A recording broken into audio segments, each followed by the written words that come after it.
felly dim Nick eto wythnos yma? Na. Oes rhywun wedi clywed rhywbeth ganddo fo? Na, sa'i wedi.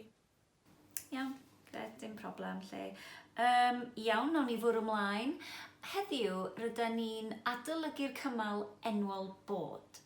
All rhywun roed esiampl o frawddeg i mi? Julie? Falle bod Nick yn dal yn llyfu ei gloifau? Ie? Da iawn, Julie.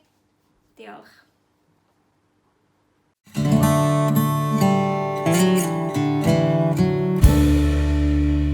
Hi, Nick. Hi, fi sy ma. Ie, o'n i isio ymddiheurio am just checio i weld bod bob dim yn iawn, really. Mae'n wir ddrwg gen i, ac, wel, da ni'n mynd i gweld chdi yn y gwersi ers pythefnos. Be dwi'n siarad?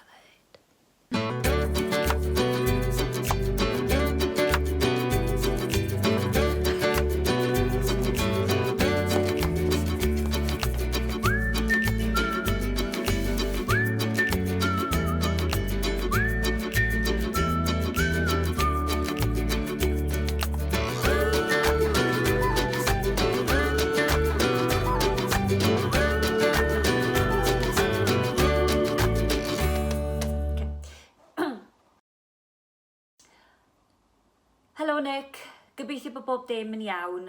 Gwranda, dwi eisiau ymddiheurio am, wel, sut nes i ymateb i dy waith cartre di. Sori os o'n i'n bach y short, ond just... Wel, ges i dipyn o sioc a deud y gwir. Sut o ti'n disgwyl i mi ymateb?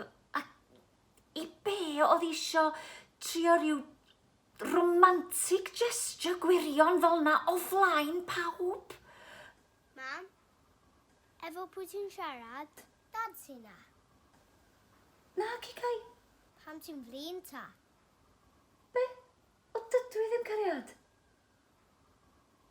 Be ti isio? Roeddwn ni'n pysychu llawr ac yn gwan iawn am ychydig. Ond, doeddwn ni ddim mor sal ac mae llawer o bobl.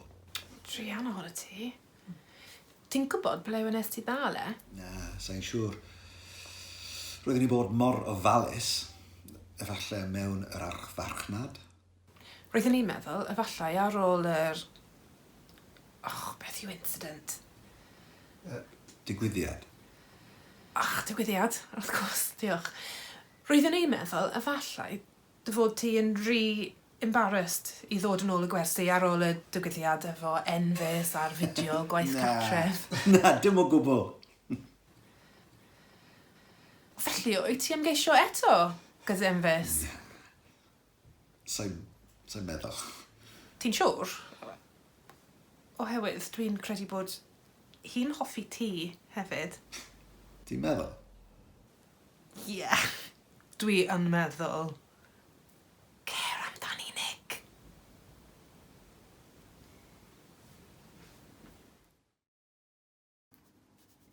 Diolch bawb, gwaith gwych heddiw yma. A falch o dy gael di nôl efo ni, Nick. A bo chdi gwella, wrth gwrs. Falch fod nôl. Ni wedi gweld eisiau ti, Nick. Yndyn ni enfys. Do, wrth gwrs. Cymwch o fel bawb, a chofiwch ymarfer yr ymodol. Baswn ni, taswn ni. Nick, allu ti aros ar yr alwad am eiliad?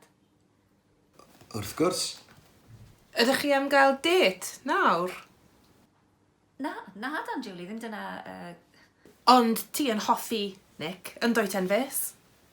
Wrth gwrs, mae pawb yn hoffi Nick. Felly ti eisiau cael date gyda fe? Julie, please. Sori. Dwi dim ond yn ceisio helpu. O'n i jyst eisiau gair efo Nick amdano fo'n symud fyny i'r dosbarth safon hyfedredd at gwion dros yr ha. Ar ôl yr ha. O, reit. Ie, o ti'n amlwg yn gwibio drwy'r llawlyfr? Wel, mae'n rhaid manteision i fod â furlough. Ond dyw Nick ddim wedi gorffen y cwrs yma eto. Dyw hynny ddim yn deg. Weithiau, di bywyd ddim yn deg, Julie.